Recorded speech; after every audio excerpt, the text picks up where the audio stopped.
Hi, my name's Catherine Greer, and I'm 47 years old. Just turned 47. My birthday is 8/23/77. I like to be just called Catherine, so people call me Cat. I've been called Cat for years. And I was born in Corpus Christi. I've lived there most of my life, from Ingleside to across the bridge to Rockport. I did move to West Texas, relocated with my husband's job in 2015, and stayed over there till 2019. And then moved back when they relocated us back. I am married, and I have one brother and two other sisters and four kids, two grandkids. One is 8 and one is 5. I live in Annaville, but that's considered Corpus. Corpus has 355,000 people in it. Annabelle, I believe, only has, let me see, check that out earlier. I can't remember what it was. Um, mm, yeah, I don't have it anymore. I don't remember what it was. So I guess one thing about that's good living in Corpus is I'm close to the water. I did grow up. Shrimp boat was my family's business. My dad owned a shrimp boat for 40 years. And that's what I grew up doing. I grew up working on diesel engines and working on a shrimp boat. Um, it's easy to get around Corpus. Certain times of the day it's not, but it's not like Houston or Austin. Um, I've lived in West Texas, Rockport, Ingleside. Ingleside's actually where I grew up. I went to junior high there and high school there in Ingleside, the Mustangs. Um, let's see. I work for Diversified Well Logging. It's a mud log company in in the oil field industry. I am an administrative assistant there, but office manager type thing. My husband's operations manager there. So we pretty much all run the South Texas division. There's 4 other divisions. The main office is out of Louisiana. It's definitely different. Mud logging is it's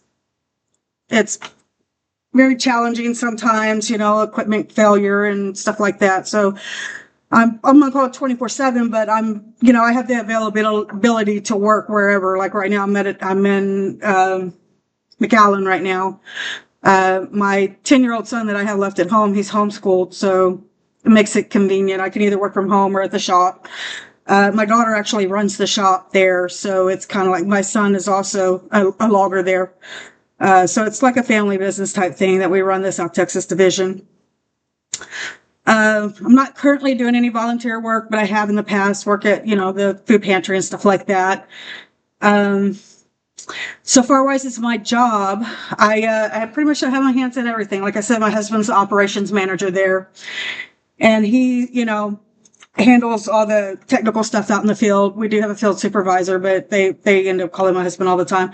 I set new hires up for training. I handle the vendors. I am accounting. I bill the vouchers to the jobs that we do and send them in for payment. We work a lot with the big oil companies like Repsol and Conoco and stuff like that.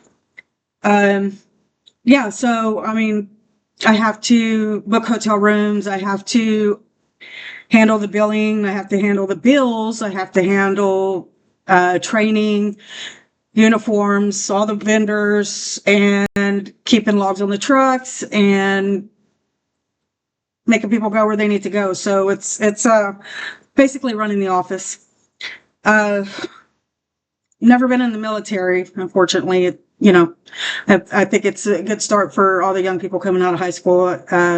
My son-in-law did it, and he loved it. He was in the Navy for 4 years. I went to Ingleside High School, and the only college I ever attended was Del Mar. I did do one semester in 2010. In the second semester, I ended up having to withdraw for personal reasons.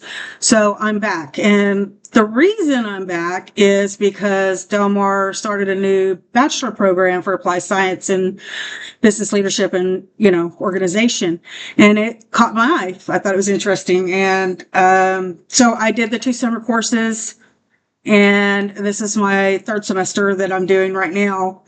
I should be almost done with the associates. Not sure. I haven't looked yet, but Yeah, so I had some college in 2010. Um, so yeah, that bachelor program really caught my eye, so that's what I'm seeking out to do. Um, the favorite college course that I did have was the history that I did in one of the summer classes. And gosh, I can't remember his name. I just got out of it. But my dad was always a history buff, and I kind of like history myself too. So it was pretty interesting. I didn't have to go through and memorize things. We wrote essays on everything, which to me, absorbed better. Uh, for me, it worked better for me. Um, I haven't attended any other colleges, just Del Mar. So I played sports when I was baseball when I was younger, but that was about it. It was just when I was a kid. Um, my interest, though, I really like Comic Cons, and I have traveled to New York, to California to go to those. And what got me started on it is I was a big Walking Dead fan, and I won 2 different years. I won tickets to the premieres, one at Madison Square Garden in New York, and the other one at the Great Theater in California, where they had The Talking Dead right afterwards. And I can't remember what year that was, but it was really cool. And I went around to Comic Cons and I collected a whole lot of comic books. I have a whole lot of comic books, and it may seem weird for somebody my age to collect comic books. I really kind of liked it. I didn't do it when I was a kid, and it's interesting to me now.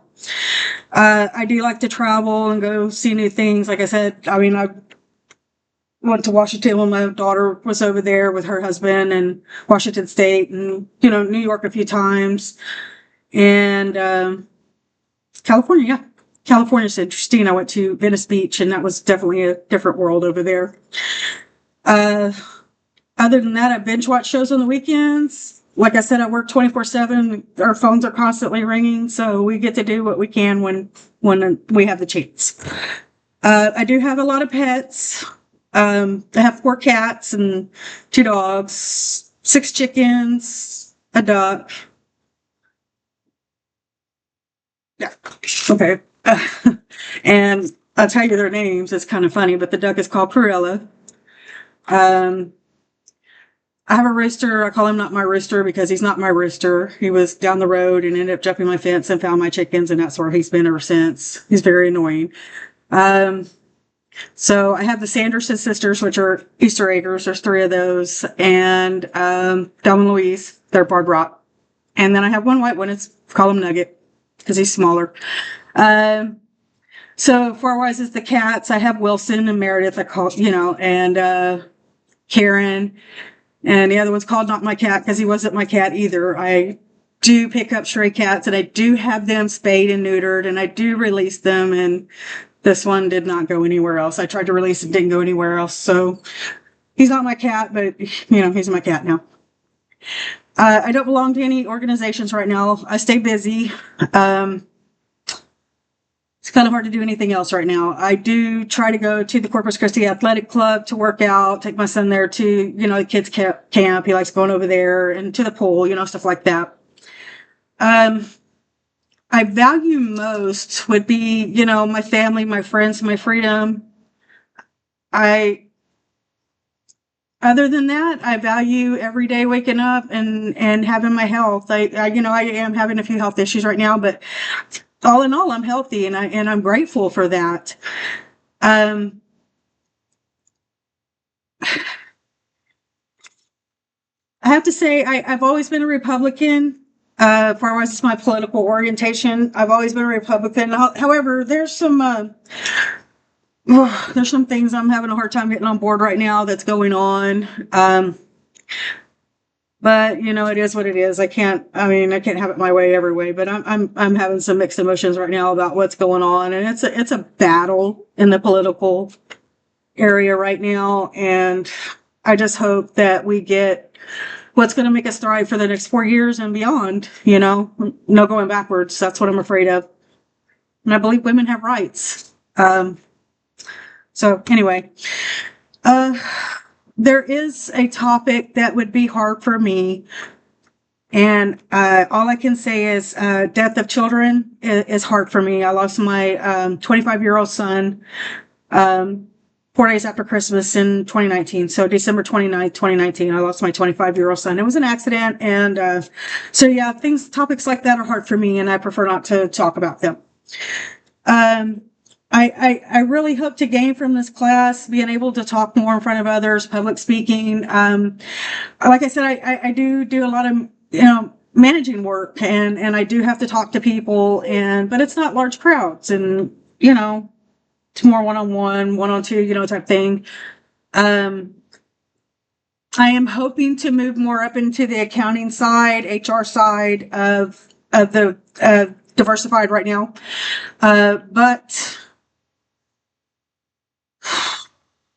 at the end of the day, I'm going to end up having to find a better job that'll suit me more and my family. Because you can only go out so far in those kind of companies, and that's, it is what it is. Long-term goal, yeah, that I'm looking for a better job. I would like to get something more that I'm going to be able to fit in better. However, I did own a hot shot company in 2020. It was hard during COVID. I did own that, and I had that for 2 years, and it just it was a harsh environment. It was really hard to do, especially during COVID. It kind of kicked out the smaller businesses and just didn't work out. But like I said, I have kids ranging from 30 to 10, and the only one I have at home right now is a 10-year-old. I'm no longer raising my grandson. He's back with his mom, and my daughter and my granddaughter moved out, so they got their own place. Everybody's doing well. My 10-year-old son, however, has autism, and he is ADHD. So now I'm getting to thinking about, how am I going to be able to help him when he gets older? So with this field that I'm looking at, I'm hoping maybe I can start some kind of business that will help him thrive as well, and something that I can leave him, because that was the whole thing. I wanted to leave him the hot shot company, leave them the hot shot company. But and my son, when I say he's autistic, he talks, he walks, he functions very well. He lacks social skills with others, so that's his biggest thing. So when I find something that's going to benefit him and help him thrive, it's going to have to be in his own space. So I'm hoping that this will help me do that, because I'm looking for his future and how I can help him. So anyway, I hope I covered all my topics, and I'm anxious to watch y'all's videos. Thank you.